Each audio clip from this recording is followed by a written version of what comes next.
Things were finally going well. The job came through, or the relationship deepened, or the goal you had worked toward for years was suddenly within reach. And then you did something to wreck it. You picked the fight. You missed the deadline you never had missed before. You went cold on the person, or talked yourself out of the opportunity, or quietly let the whole thing fall apart. Afterward, you couldn't explain it. You wanted this. You worked for this. And at the exact moment it began to work, some part of you reached in and broke it. So you do what most people do and conclude that something must be deeply wrong with you. But the truth is, there's nothing wrong with you. And by the end of this video, you will understand exactly what is happening. We are going to look at what self-sabotage actually is, why success in particular sets it off, the specific fears hiding underneath it, and how to finally stop repeating the pattern. Let's start with the single most important thing to understand, because everything else depends on it. Self-sabotage is a protective strategy.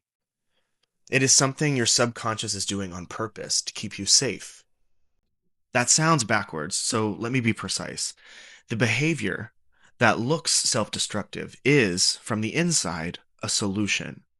It's solving a problem, one that you have not consciously identified. In psychology, this hidden payoff has a name. It's called secondary gain. Every self-defeating pattern that survives over many years survives because it is giving you something. Safety, an excuse, an exit, a way to avoid a worse outcome. Behaviors that offered no benefits would have died out long ago. This is why you cannot discipline your way out of it. You are not fighting laziness or lack of willpower. You are fighting a bodyguard. And the harder you attack a bodyguard without understanding what it is guarding, the harder it works. Psychiatrist Carl Jung described the root of this very clearly. He argued that whatever we refuse to bring into consciousness keeps directing our lives from underneath, and we experience it as fate, or as the way things always seem to go for us. The saboteur operates in the dark. The entire task of dealing with it, which we will build toward, is to drag it into the light.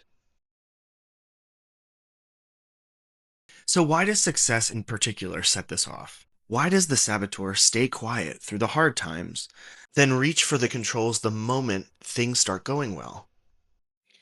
The first reason is the simplest and the most human. When you have nothing, you have nothing to lose. The moment things start going well, however, you suddenly have something, and with it, the possibility of losing it. Losing something good after you've let yourself want it and count on it is far more painful than never having it at all. The higher you climb, the further there is to fall. And some part of you does that calculation instantly. So it chooses the lesser pain. If you break it yourself now, on your own terms, you never have to feel it break later on terms that you didn't choose. Sabotage becomes a way to control the laws, to fail on purpose, so you can't be failed by surprise. It's the same logic as ending a relationship the moment it gets serious, because being the one who leaves hurts less than being the one who is left. You reject them before they can reject you. The second reason goes a bit deeper, because it has to do with your very identity. Every person carries a quiet, settled sense of who they are and what they deserve, a baseline they have come to expect. If somewhere underneath you believe you are someone who fails, who does not deserve good things, who always ends up alone, then success feels antithetical. It contradicts you. It conflicts with the story you hold about yourself. And that contradiction is hard to tolerate. Psychologists call the response self-verification, the well-documented tendency to seek out information that confirms what we already believe about ourselves, even when the belief is painful, and even when the confirming evidence costs us our happiness.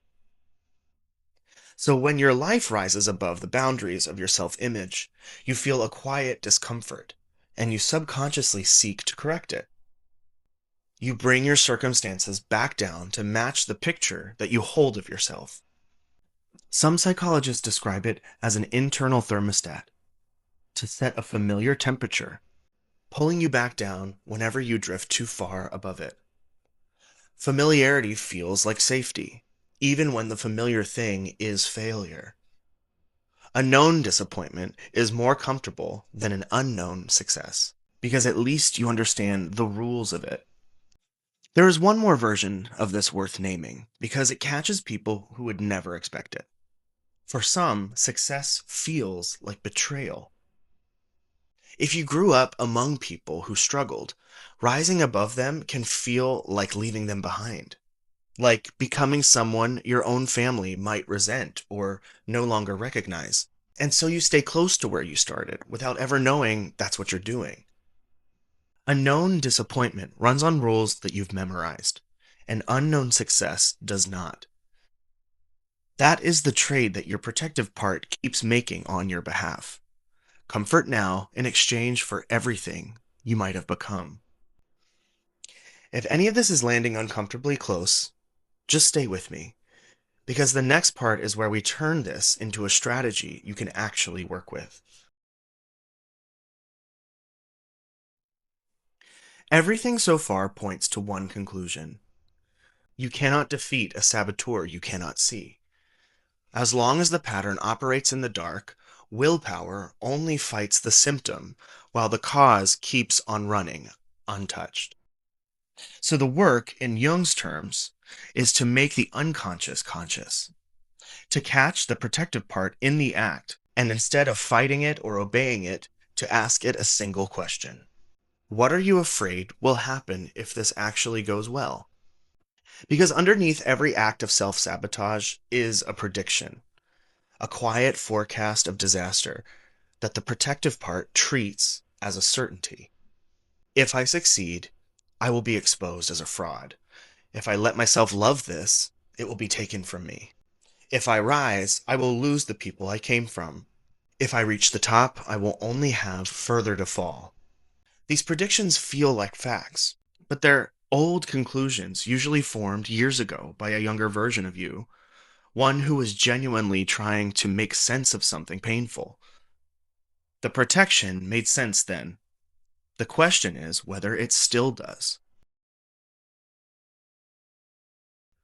So here's how you begin to work with it deliberately. The first move is to notice the timing. Self sabotage clusters at a very specific moment, right when things start going well. Treat the moment something good begins as a cue to pay closer attention, not less. The second move is to identify the fear instead of acting on it.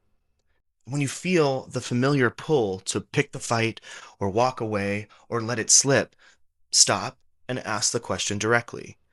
What am I afraid will happen if I let this succeed? Whatever answer surfaces is the prediction running the entire pattern. The third move is to test that prediction against your actual life today. The protective part is working from old information, from a time when the danger may have actually been real. Ask whether the catastrophe it fears genuinely still applies, or whether you are being guarded from a threat that has already passed. The fourth move is the hardest, because it requires you to do nothing while something good is happening. When success raises you above your internal thermostat and the discomfort rises with it, the instinct is to discharge that energy of discomfort by breaking something. The work is to feel it, let it pass, and allow the good thing to remain. Each time you tolerate success without sabotaging it, the thermostat resets a little higher. You are slowly proving to yourself that good things can be held on to, and keeping them does not bring the disaster the old prediction warned about. Step back, and the whole pattern resolves into something almost pleasant. Self sabotage is a protective strategy, deployed by an internal part of you that was taught long ago that success was dangerous. It reaches for the controls when things go well because winning raises the stakes and threatens the familiar picture you hold of yourself. It moves in the dark as a forecast of disaster, and it loses the power the moment you bring it into the light. Identify what it fears and show it that the danger has passed. What looks like self-destruction has been self-protection all along, sustained for so long that the protection itself became the problem.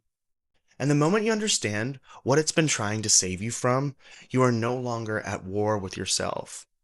You are, finally, on the same side. If you enjoyed this video, give it a thumbs up and subscribe. Hit the notification bell so you know the moment each new episode appears out of the blue.